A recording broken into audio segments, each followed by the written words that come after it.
Welcome to Flood Hazard Application for Smart Devices by Brian, Nathan, Alex, and Joel. This app is primarily intended to mitigate fatalities caused by flooding, especially flash floods, by providing users with up-to-date weather information. We also would like to mitigate the lack of community preparedness by providing users with tips of preparing before an expected flood, as well as possible evacuation procedures following major storms. This is a big focus for us. If you would know, during Hurricane Katrina, many fatalities came about because people did not evacuate. And then also, a lot of the areas that were devastated, the individuals didn't have the necessary warning, or they didn't even have the means of proper evacuation. Third, we want to mitigate secondary fatalities brought on by the lack of or damage to critical infrastructure, such as power lines, gas lines, and all of that. We hope to mitigate this by providing users with updates on when the power is predicted to come back on. When a homeowner is looking to buy a house near or in downtown Houston, they will be advised that an app will help them be more prepared and aware during hurricanes and storms and other natural disasters. A small portion of the property tax that the homeowner will be purchasing will go to the app and will come with an account. So these profits will only be a part of the funds that we will help to pay the scientists and the developers of the app. We will do this by sending out the data that our scientists collect. And so an app costs around $10,000 to $30,000, and plus the salaries of our employees. So we will be able to cover the cost of the app and the salaries of our employees with these profits. Exactly does this app function? So there will be, as soon as you were to purchase a property or some type of apartment near downtown Houston, there's going to be a recommendation or notice to have the app downloaded before you purchase, and anywhere in that area, just to like let the person purchasing that that area is very heavily affected by floods, hurricanes, things of that nature that have a lot of like water issues, just so you can give them a warning. And then the app itself will be free and available on any downloadable app store that the user has available, whether that be the App Store, the Play Store, whatever it may be. It's going to be available like just a regular app, just to make the accessibility more accessible, of course.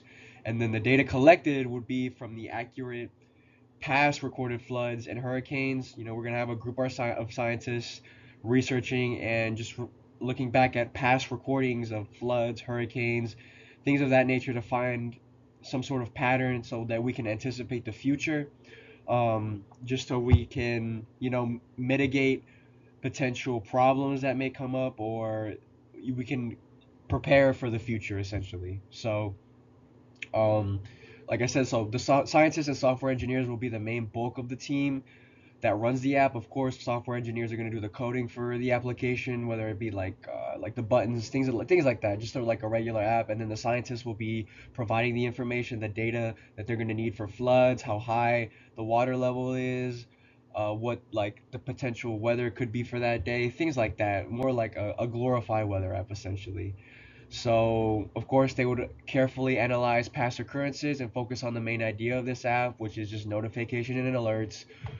Of course, the user will be able to decide what notifications and alerts they're going to want to pop up. Um, and so, as we delve more deeper into the app itself, we can go here.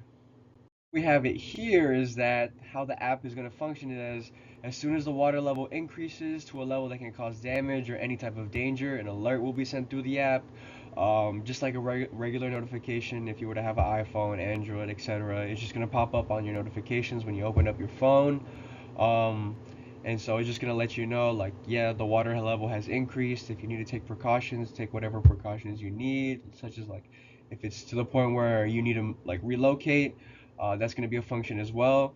So if it gets to that point, and going on to the next bullet point here, we're going to direct you to the nearest location that you can relocate to, whether that be like a shelter or something that can prevent any people from getting harmed, and then potentially, like, if people need resources such as food, shelter, things like that, we're going to point you into the nearest location that can house, you know what I mean, those type of people, just so we can actively try to, help people that are in need and let them know where the resources at around downtown Houston are.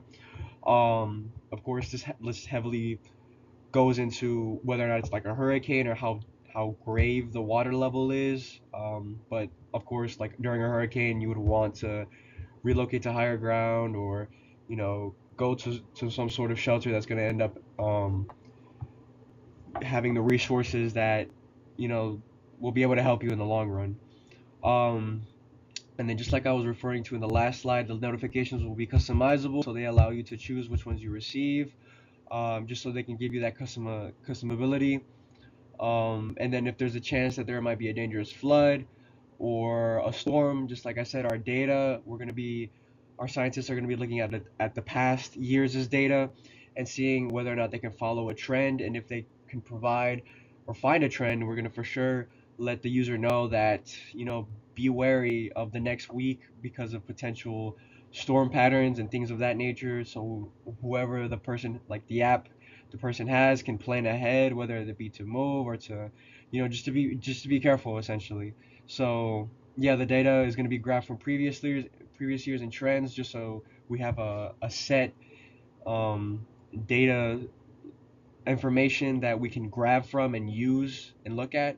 Um, and so we're also going to be making this app more like a crowdsourcing type of app. So we're going to be able to use satellite imaging data, and we can use this type of imaging data to locate rapid flash floods quicker, and crowdsourcing. So if ever anyone were to report a flood or anything like that, we can for sure have that uploaded, and we can verify it, and we can let the users know on the application that something popped up that is very recent, things like that. So just to making sure that everything is up to date, basically. So.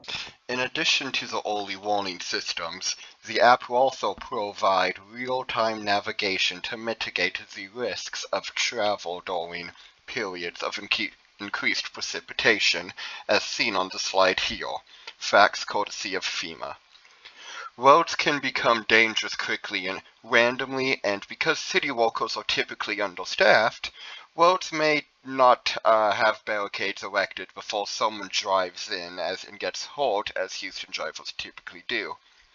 Because of this, it's necessary to have real-time systems to inform drivers of high water as soon as it appears. Fortunately, such systems already exist that we can extract data from. Harris County has installed water level sensors on many roads. Using the input from these sensors, we can tell navigation software such as OpenStreetMaps or Google, if they wish to implement this, so I believe they already have something similar.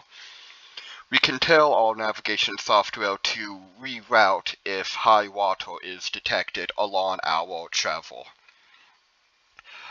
For example, we have a area in Houston along the Buffalo Bayou, which is notorious for flooding, but that's fine since only the rich live here. In this example, we want to get from which I believe is a school to a Reliant Stadium. Typically, you'd go straight down Stella Link and along South Braeswood Boulevard to get to Reliant for your to watch the Texans lose, but because the water level is high in the central area here, the navigation will instead interpret the water level taken from all sensors, say that the road is closed, and then reroute drivers to, for example, to get to 610, because nothing bad ever happens on 610. NRG was chosen because during disasters it is a very common shelter site, so it is important to be able to access it.